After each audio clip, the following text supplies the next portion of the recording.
Hello there guys, welcome to another of my live videos, and on this video there is lots to negotiate about. I am going to be giving you some more additional information on Jadon Sancho. I have been keeping you up to date with him on a regular basis. Also going to be talking with you a bit more about Ole Gunnar Solskjaer, and there's more other things to talk about after them topics. So I am now going to delve into the news on Jadon Sancho. So Borussia Dortmund Cheifs have come out and confirmed that Manchester United have beaten Chelsea and Liverpool to the signing of Jadon Sancho. Now, Jadon Sancho has come out and revealed, why he does want to join Manchester United. It's because of three players. Now, obviously, Jadon Sancho and Marcus Rashford have got a very, very good friendship, and they do know each other really, really well. Also, too, I think, he's credited Anthony Martial as Jadon Sancho. He also likes him a lot, and he also does like Mason Greenwood. Now, obviously, Jadon Sancho is going to cost Manchester United around £120 million. So we are going to have to make Jadon Sancho our most expensive signing and a record signing in the Premier League.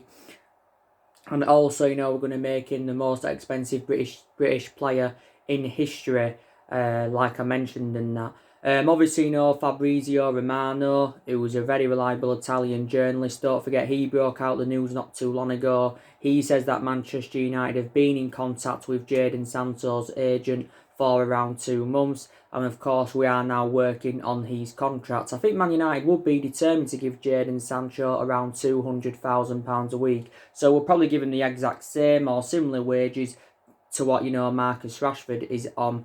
But Borussia Dortmund have come to accept the fact that Jadon Sancho is expected to leave at the end of the season. Don't forget, was it last month, Duncan Castles came out and, he also tends to be close to Manchester United. Duncan Castles actually, said that Man United are the favourites to sign Jadon Sancho in the summer. But like I mentioned, there has been quite a few clubs that have been in for Jadon Sancho. Not only Man United, Chelsea have been in for him. Chelsea recently did make an admission saying he was determined to pay what Borussia Dortmund were, demanding for the player. Obviously, Liverpool have been in for him, PSG, Real Madrid. But there'd be no point Jadon Sancho going to Liverpool because he wouldn't get first team football week in, week out at Liverpool. Unless, obviously, Liverpool did sell one of their attacking trio. But Jadon Sancho said, didn't he, he wanted to complete a transfer. He wanted a transfer completed in July. So it's looking very imminent. He's going to be coming to Manchester United in the summer. Jadon Sancho, of course, is now into his third season with Borussia Dortmund. And obviously, he was dropped in quite a lot of games earlier on in the season, but I think in his past 2 seasons, he has been a revelation. He's still got a contract with Dortmund until 2022, so he's got around 2 years remaining on his current contract. But obviously, Borussia Dortmund are obviously now going to try and identify a replacement for him. Borussia Dortmund will basically look at it from a financial point of view. And obviously, they'll go, look, we're going to make a huge profit on the player, because he only paid around £7 or £8 million for him back in 2017 from Manchester City. And he did serve a couple of years at Man City, but he didn't really get any first team opportunities at Man City. And this is the main explanation why he left City to join Borussia Dortmund. But yeah, if they were to sell him for 120 million, Borussia Dortmund would make around a 112 or 113 million pound profit. Jadon Sancho is predominantly a right winger. You can occasionally play him centrally. But don't forget, we was relentlessly linked with Jadon Sancho last year. But the main explanation why we didn't get Jadon Sancho last year is because, we failed to qualify for the Champions League. This is the main explanation, why Manchester United didn't get him. Obviously, Jadon Sancho, by the way, is the highest valued youngster in the world, like I recently updated you on. This was stemming from a study called CIES, saying he was the highest valued young player in the world. I think he's actually worth 184 million. It said in the Daily Mail. That's actually double than Erling Haaland. Obviously, don't forget, Manchester United went in for Erling Haaland. Don't forget, back in the January transfer window. And it's a shame, really, that Man United didn't get Erling Haaland in, because I think Erling Haaland would have been an Ole Gunnar Solskjaer signing. Because don't forget, Ole Gunnar Solskjaer gave Erling Haaland his debut when he was at Mould. Obviously, and Solskjaer was keen on a reunion with Erling Haaland. So Solskjaer and Woodward, of course, back in January, went up to Norway to meet up with Erling Haaland to try and get a deal finalised. Plus, Erling Haaland was a cheap solution. I think he was available for around 17 or 18 million pounds, and he was also very, very good during his short tenure with Red Bull Salzburg. So it's a shame, that we didn't get Erling Haaland on the board, but he is at Borussia Dortmund. So I think it's looking very, very likely that Jadon Sancho is going to be our first signing in the summer transfer window. Maybe some clubs' transfer business, could be affected due to the coronavirus and that. But Solskjaer has revealed that Manchester United need to make around 3 signings, in the summer, to become title contenders. He's obviously, identified the areas where he thinks Manchester United need to strengthen up. And Solskjaer will be fully backed in the summer transfer window. But yeah, Jadon Sancho has revealed he does want to come to Man United. Don't forget also to take into account he was talking with Jesse Lingard on social media, so that had fueled up a lot of speculation. But obviously, back in February, Sky in Germany came out and they said that Jadon Sancho is expected to leave Borussia Dortmund at the end of the season. I probably do presume that the Borussia Dortmund manager or the CEO have had negotiations with Jadon Sancho over leaving, and now obviously he hasn't made his decision. Sancho is only the age of 20. Well, he's actually 20 today, should I say. It is his birthday today, it's Jadon Sancho's. And he would fit Ole Gunnar Solskjaer's transfer strategy perfectly because Solskjaer still wants to continue the policy of recruiting young players in. But he is a very, very good player, is Sancho. He can create chances, he can score goals, his runs on and off the ball are very, very good. And, him coming back to the Premier League is obviously, very beneficial for his career. But Sancho will complement our attacking line very, very well. I think he'll go well alongside the likes of Rashford, Greenwood, Martial, Daniel James. He'll complement all them fantastically well, will Sancho. So I'm actually excited about the prospect of him coming in. Very, very excited about it. But 120 million is a hell of a lot of money for the 20-year-old. But obviously, reflect on his performances in the couple of years he's been with Dortmund, his valuation has persistently grown. So if Solskjaer is to be still Man United manager in the summer transfer window, then it will be his 5th signing overall. Will it be his... Oh, sorry, 6th signing overall, because obviously, Solskjaer's recommended 5 players in so far.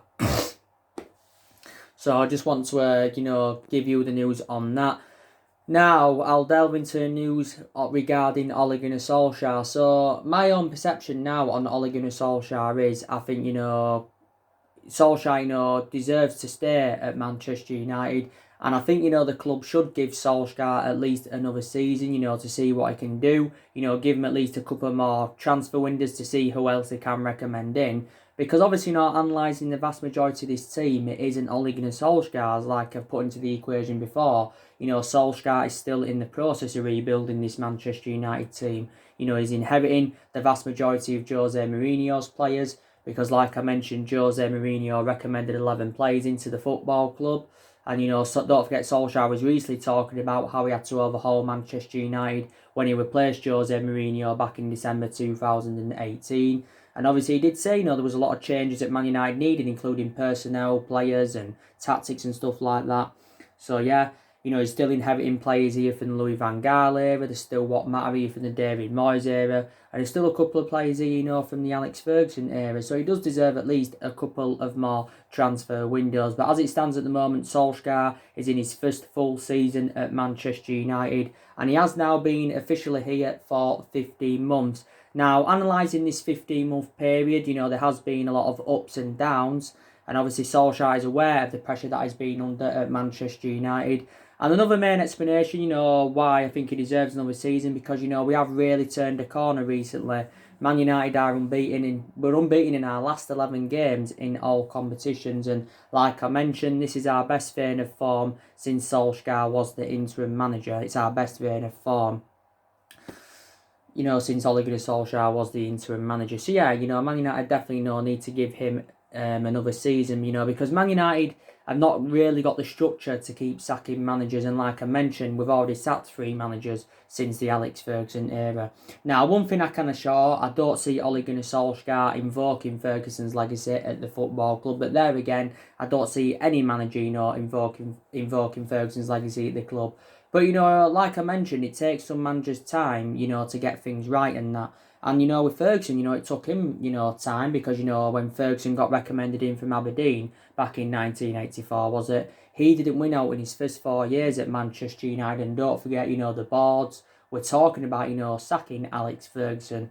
But obviously, you know, after that 4 years of not winning anything, it was unbelievable then what Ferguson went and accomplished. Because the vast majority of the silverware we won obviously came under Alex Ferguson.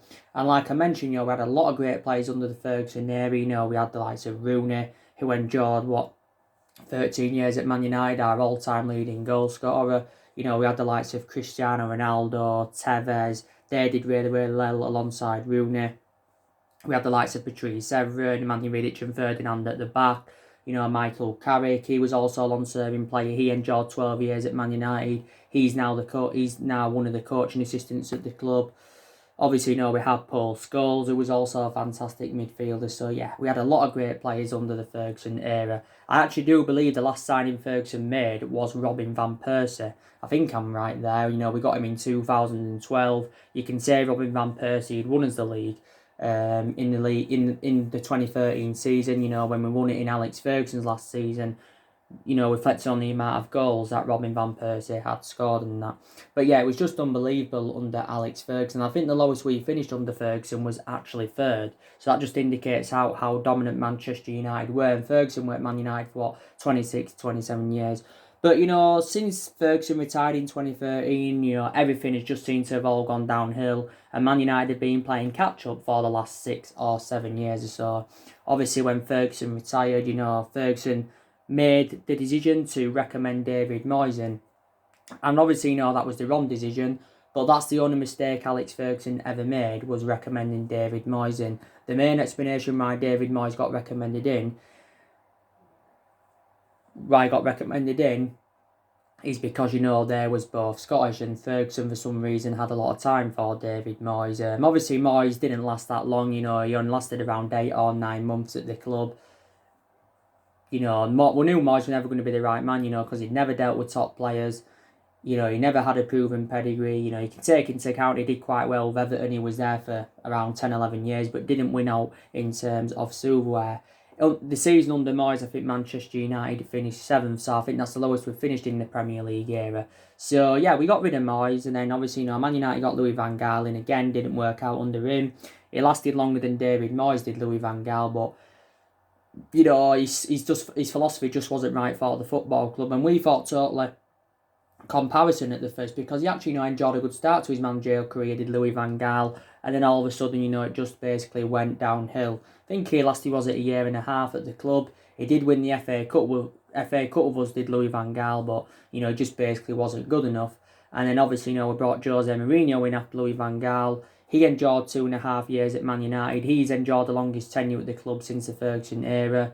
Mourinho won the Europa League and the League Cup in his first season at Manchester United. Also got a 2nd place, but he just wasn't good enough. And, you know, the main explanations why it didn't work out under Jose Mourinho is because he had bad disputes with the board. He had bad disputes with the top players. You know, the board weren't backing the signings that I wanted to recommend in the summer of 2018. So, yeah, so this is why it didn't work. This is why it didn't work out under Jose Mourinho. And like I mentioned now, Solsjaker has been at Manchester United since December 2018. A lot of people basically say, you know, we should have never give Solskjaer the job. A lot of people say we put him in a very difficult position. You know, the main explanation why we give Solskjaer the job on a permanent basis is reflecting on what he did when he was the interim manager, because he did really, really well in that 3-month period. From my own perception, maybe we should have recommended Pochettino in instead of Ole Gunnar Solskjaer. But I would definitely revert back to what I said earlier on the video. He deserves another season at the club at least. And fair enough, if it doesn't work out next season, then I would get rid of Solskjaer. Then I'd either recommend Pochettino or maybe Massimiliano Allegri. Because analysing it this season, there hasn't only been problems with the management. There's also been problems with, the coaching. There's been problems with, the club's ownership. A lot of United fans have been criticising Ed Woodward. We've also been very sceptical about the board. But I don't like the way the football club's been run in general for the last 6 or 7 years. So I'll put that into the equation. But, you know, Solskjaer has spent £220 million on players since he got recommended into Manchester United, and you know he's so far enjoyed 3 transfer windows. And I've got to give Solskjaer a lot of credit for the players that he has recommended in. You know, last summer he brought Daniel James in for £15 million, and I've got to say Daniel James has done really, really well for Man United. Hasn't been brilliant in the last month or so, but I think prior to that he's done really, really well. And when he came in, you know, I didn't expect him to play as many games to the extent as he has done. But, you know, surprisingly he has. But I do believe from my own perception that Solskjaer has been overplaying Daniel James. But yeah, like I mentioned, you know, he's done really, really well for us. Don't forget, came all the way from the Championship, came all the way from Swansea, yeah. So I've got to give him a lot of credit. I think, you know, Wan-Bissaka's done really, really well. We paid, what was it, around 45-50 million for him. Got to say now, Wan-Bissaka is one of the best right-backs in the Premier League. I think he's totally comparison to Trent Alexander, but still think he's a good right-back, you know, shows good attacking intent now. His defensive contributions also been very, very good. So I've been very proud of Wan-Bissaka. Harry Maguire, you know, we got him last summer for £80 million from Leicester. He's also done really, really well. Harry Maguire is the most expensive centre-half in the world and our second most expensive signing, just behind Paul Pogba. But he's addressed our defensive deficiencies, and I think the club made the right decision by giving Harry Maguire the captaincy on a permanent basis. We're giving the captaincy reflecting on Ashley Young's departure. I've got to credit Solskjaer for the signings he brought in January, because in January he brought Bruno Fernandes in for around, was it £68 million, with add-ons included. And Bruno Fernandes is definitely the best player we've recruited in since the Alex Ferguson era. And Man United have recruited over 30 odd players in since the Ferguson era. But Bruno Fernandes, you know, deserves a lot of credit. You know, he did well in his 2.5 years at Sporting Lisbon. And he's enjoyed a fantastic start to his Manchester United career as Bruno Fernandes. You know, he's got is it 3 goals and 4 assists so far. His decision making's good. He's very instrumental, and he's definitely making the difference in the team, is Bruno Fernandes. And I'm actually, you know, excited about the prospects of Paul Pogba and Bruno Fernandes playing in our midfield together. I think they'll probably, you know, make a good partnership. You know, people will have different perceptions on that. Don't forget, Bruno Fernandes won Premier League Player of the Month for February, reflecting on his good run of performances. But I think he replicates Paul's goals, I really do. But he was a very, very good signing. And obviously, you know, Odion Ighalo, well, Solskjaer's made 5 signings, but, you know, it's 4 permanent signings because, obviously, you know, we've got Odion Ighalo in on loan. But don't forget, according to recent reports, it does say that it's likely that Man United are going to get Odion Ighalo on a permanent basis in the summer. I think, you know, we are looking to extend his loan until June the 30th because his current loan spell ends on May the 31st, does Odion Ighalo's. But yeah, we've got him on loan at the moment. I think Man United paid around 3 or 4 million to get him on loan. And don't forget, you know, we're paying like a third of his wages. But Odion Ighalo's enjoyed a fantastic start to his Man United career. You know, he's got, 4 goals in 3 starts. And he's also provided a couple of assists. And he's totally comparison to our other attacking players. But, you know, he's an option of a different type of centre-forward. Can score goals, can create chances. His hold-up play is very, very good. And I do believe he's a very, very good cover-up to Marcus Rashford. Obviously, you know, Marcus Rashford is out with a back injury. He's been out for quite some time. I think he's due back, Rashford, isn't he, in the next couple of weeks or so. But, you know, even if Man United do decide to get Odion Ighalo in on a permanent basis, even if we do, just doing something on TV there, I still believe Manchester United need another striker in, and don't forget there has been quite a lot of strikers on our agenda. You know, we need a striker that can score us from between 20 to 25 goals a season at least. Maybe Gallo could be capable of doing that, you know, even though he's 30 years of age, but we still need another centre forward in there because we need an adequate replacement for Romelu Lukaku. So let's just put that into the equation. Obviously, you know as well, you know, Solskjaer's he's let a lot of players leave since he arrived at the club. You know, we've seen around, 9 players leave in total, including the players that we've loaned out. Obviously, you know, this year we saw Ashley Young leave after he endured 8.5 years at Manchester United. He was a very, very long-serving player, was Ashley Young. Obviously, you know, we saw Marcus Rojo. He's one of the players that went out on loan. He went out on loan to Estudiantes, did Rojo. Obviously, last summer Chris Smalling went out on loan to Roma. Smalling endured 9 years at Manchester United, so he's a very, very long-serving player. There were still some rumours emerging out saying that possibly Chris Smalling could come back to Man United if Roma don't qualify for the Champions League. But Smalling's done really, really well on his loan spell with Roma.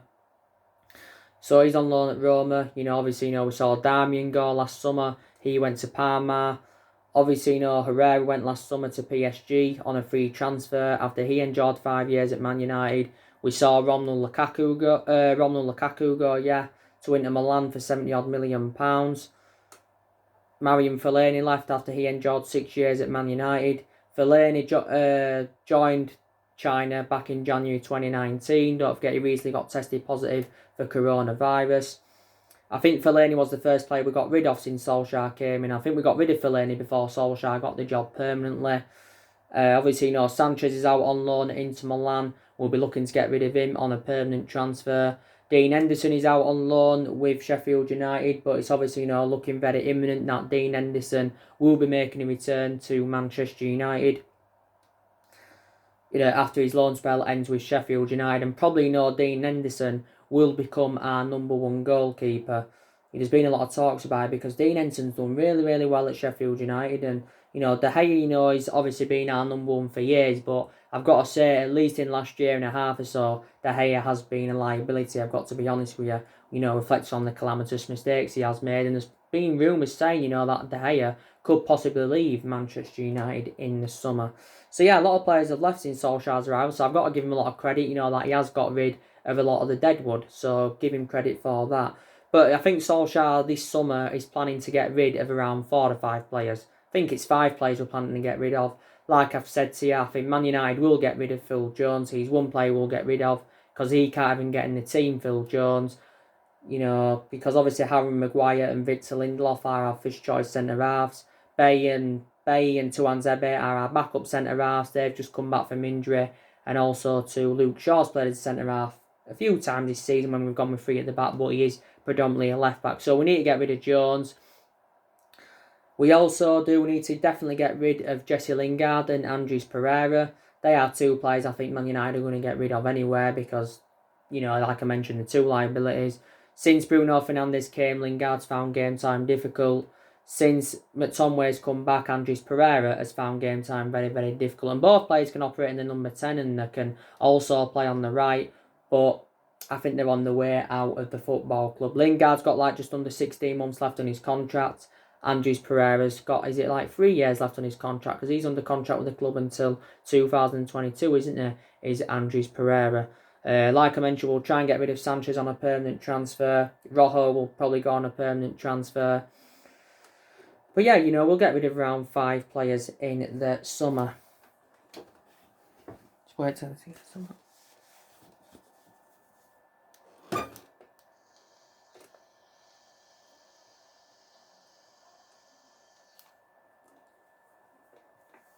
We'll get rid of around, 5 players in the summer. So it is good, that we are making plans for the summer transfer window.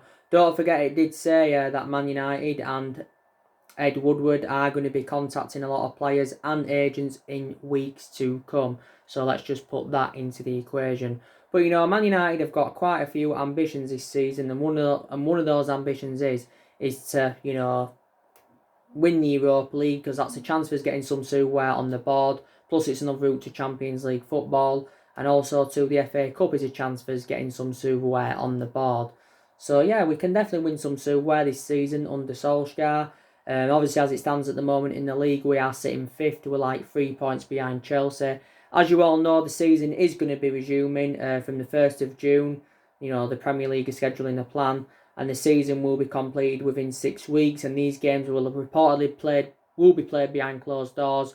But the games that will be completed they want the games completed in 6 weeks. So obviously, next season can start on time. So from Liverpool perspective, they'll be delighted that the season, is resuming, because it's been extended indefinitely. So obviously, either way, the season is going to resume, even if it was to interfere into next season. But obviously, now it isn't gonna. But as far as we know at the moment, the Premier League is suspended until the 30th of April. And I do believe on that date, or close to that date, the Premier League will have an emergency meeting to establish plans for the remainder of this season. Also, something else I've got to credit Ole Gunnar Solskjaer for, that he has, got a lot of trustworthy in his young players. I think, we've actually had the youngest squad in the Premier League this season, because Solskjaer did confirm, didn't he, at the start of this season, that all the young players will get given their opportunities, and he has given the youngsters their opportunities. We've got quite a few young players in their first season in the senior squad. You've got Greenwood, who's done really, really well this season. He's a good backup, is Greenwood. You can play him in number 9, and you can also put him on the right-hand side. Got a few that can play in the number 9, or Rashford, Martial. Well, Martial's been playing in the number 9 this season, even though he predominantly plays on the left. Got to say, I've been impressed with Brandon Williams this season. Tuan Zebe's impressed me when he's played. Garner's only played a couple of times. Diego Dalot, he's a young'un. He's a backup to Wan-Bissaka, backup fullback, isn't he? He's sustained quite a few injuries this season. So, yeah, we've got Fosu-Mensah, I think he's still out with injury. So, we have got a lot of young players in the squad. But, when Solskjaer first ever came in anyway, he did say that everybody would get their chances to express themselves, which is very, very good news. But I've honestly got to say, a lot of players have improved under Ole Gunnar Solskjaer's guidance. He seems to have galvanised the team. Like I mentioned, our record against the Big Six sides this season has been very, very good. A lot of aspects of our game have improved. Our football looks more expansive. We've been scoring more goals. And I think, we look good with a 3-5-2 formation. I really, really do. We look more expansive with that 3-5-2 formation. We seldom go with 3 at the back. We usually go with a 4-2-3-1 formation.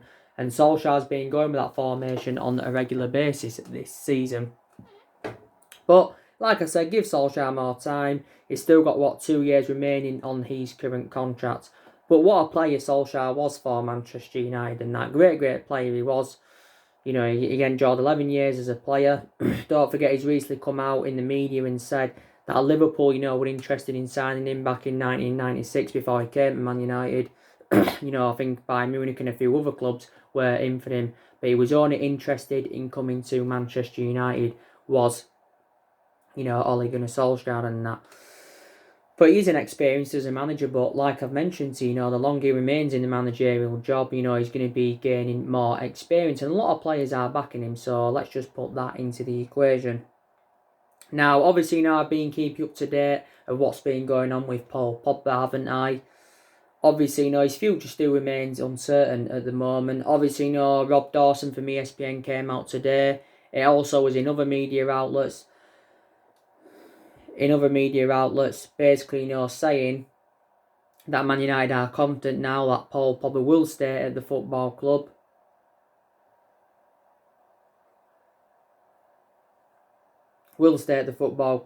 Because we're very sceptical that Real Madrid or Juventus can afford Paul Pogba, because we want at least 100 million, maybe more than 100 million, plus he's on around £300,000 a week at Manchester United.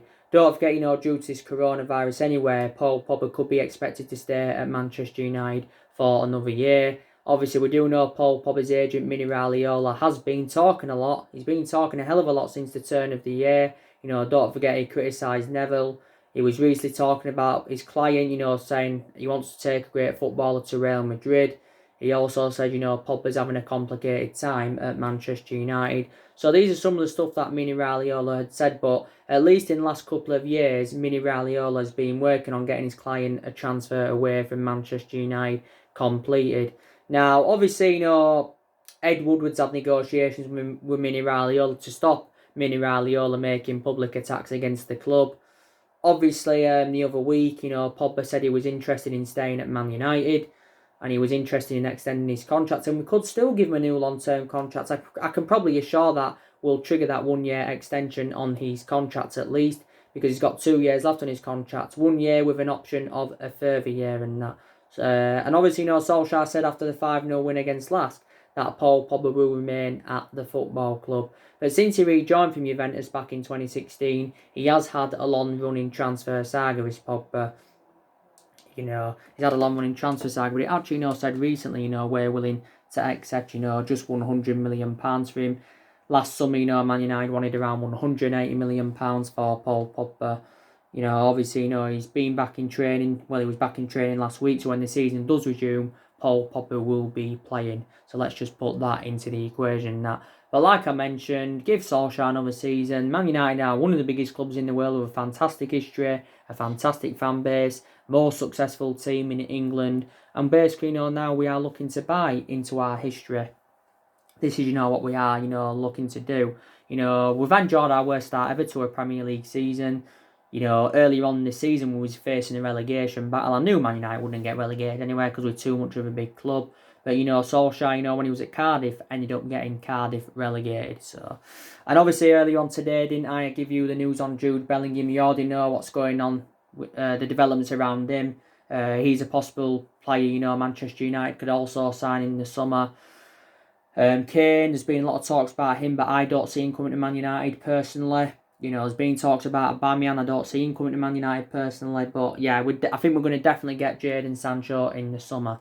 So anyway, guys, drop me comments, likes below on the channel. If you do, consider subscribe as always, and take care. God bless. See you all again very soon.